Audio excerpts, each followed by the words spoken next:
rímesnek kitörök a chatből. Elkapom a számmal, begyűjtöm a szavakat, majd mic-ba lököm őket, ezzel kitombolom magamat. Rágyújtok egy cigire, a füstöt kifújom, Szedog a nevem, az atomrímeket kigyúrom. Nem tetszik a szövegem, elnyomlak mint egy csikket, hogy miről írjak sorokat, én sose kértem tippet. Rámegyek a beatre, a bolcudar zene születik, akik engem utálnak, még azok is befülelik. Mellettem az LG, aztán elmehetsz a faszomba, senki vagy a szemembe, ha beleállsz a spanomba. Zsivány a zeném, a szövegem csak az enyém, a stílusom a fejembe született, te hülye kretén.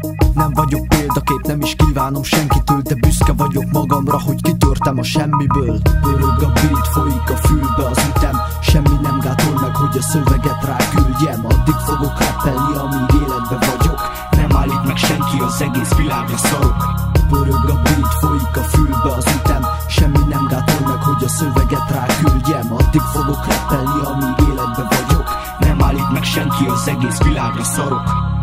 LG vagyok, a Szedog öccse, ha nem vágod. Ha csinálok egy új zenét, tudom, hogy várod. Súnyiba mászik be a füledbe és megmérgez. Árazlő, előre sose kérdez. Az a csóka vagyok, aki sokat vár a raptől. Lassan elérkezik a nap, mikor minden eldől. A szövegem HQ, és csak az én érdemem. Minden sora mögött ott húzódik meg az értelem. Soha nem érthetem, hogy miért ilyen az életem. Nem gondolkodok, szöveget írok álmatlan éjeken. A rap az életem, nem adom semmi pénzen. Ebben vagyok jó tesó, és ezt erősen érzem. A rímeket kimérem, adagolom a beatre, addig nem állok meg, így nem jutok el magasabb szintre. Remélem érted, hogy az az én dolgom. Eddig csak csólóság jutott, szégyen nélkül mondom. Pörög a beat, folyik a fülbe az ütem, semmi nem gátol meg, hogy a szöveget ráküldjem. Addig fogok rappelni, amíg életbe vagyok, nem állít meg senki, az egész világra szarok.